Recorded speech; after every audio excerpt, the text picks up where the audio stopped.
Little update on the Hustler build here. Got the anti-glare on painted. Noticed I had it squared off, which I'll just have to take a brush and just round it out. Easy fix. I started on the paneling, which I did about 2 different shades. The lighter shade,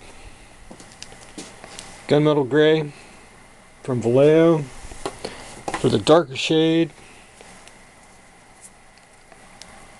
gunmetal metallizer.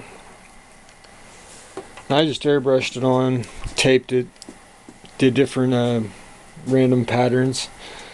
Started doing post shading on it. And a little secret to post shading is when you're taping, you can spray, go on another line, keep going, and you get a feathered effect. Or you take like a piece of styrene, cardboard, and you can airbrush the same way.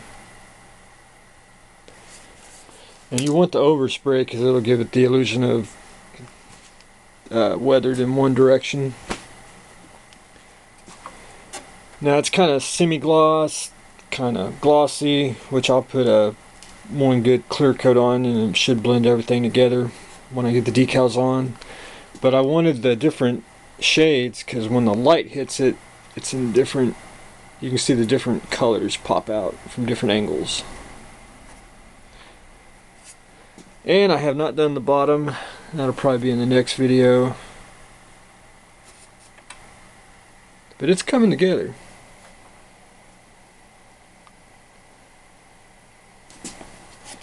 I took the metallizer, did the intakes, painted the engines, which gives it a sheen. I'll go with some Liquitex carbon black, do some shading, make it look like they've been used.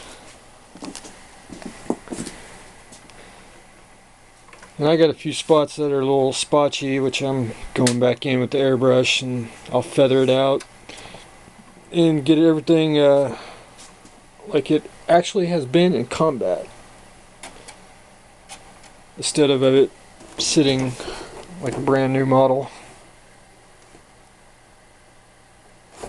Which is cool and all, but I like a little story behind it.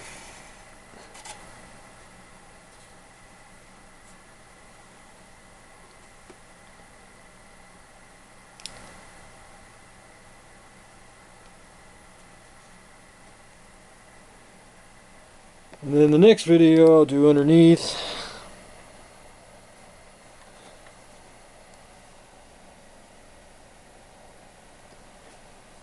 And hopefully an update on that one too.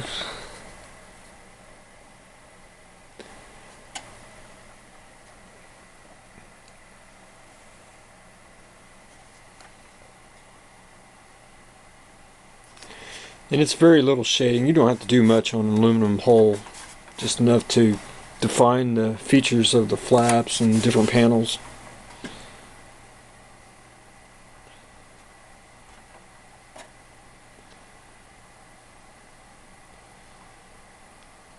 And you can see how the light, when it hits it, you see it's darker on one side, lighter on the other, but they're painted the exact same color.